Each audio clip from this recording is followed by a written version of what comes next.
compete or anything? You know what? That's the thing I'm learning here. I'm like, wow, you know, the camaraderie was great. No, with the women, no, I mean, the women are really intense.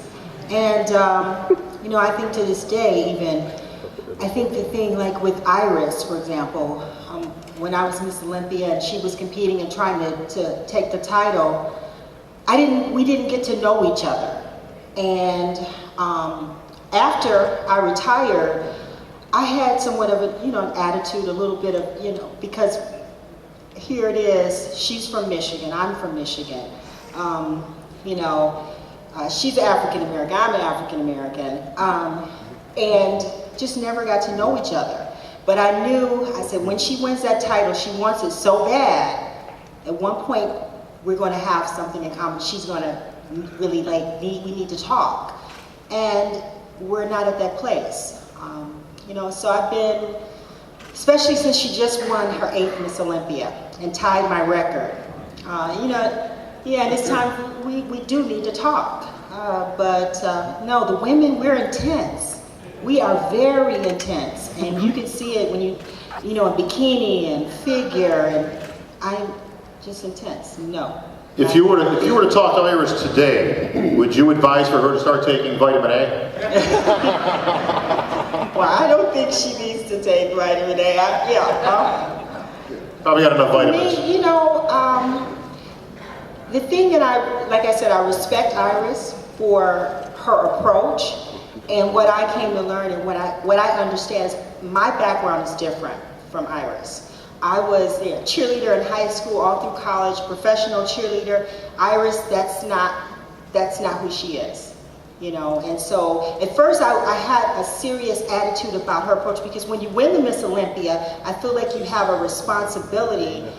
The women started to catch me, like, you know, Kim came in with that incredible physique while I was sitting there trying to, I was more concerned about marketing. At first you win the Miss Olympia, then after that, I feel like I had a responsibility to, you know, I'm a woman. I feel like my approach to the sport, that the approach should be different. And when I see this woman coming along and she seems to, like, you know, not care, she's on stage and she's like posing and like doing, like, you know, where you guys like challenge each other, and I didn't really see that lady like the way I was, you know, way I approached her. So, but I learned she's different. And you know, I know that when I looked at Corey, I came in, I had to be Lenda. You know, I'm not Corey. I'm not, you know, Corey's like what, 5'8", 5'9". I'm like 5'5". My approach, my look is different.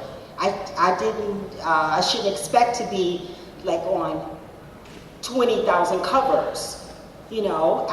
So Iris, I really seriously had an attitude toward her approach, but I recognize she's a different person.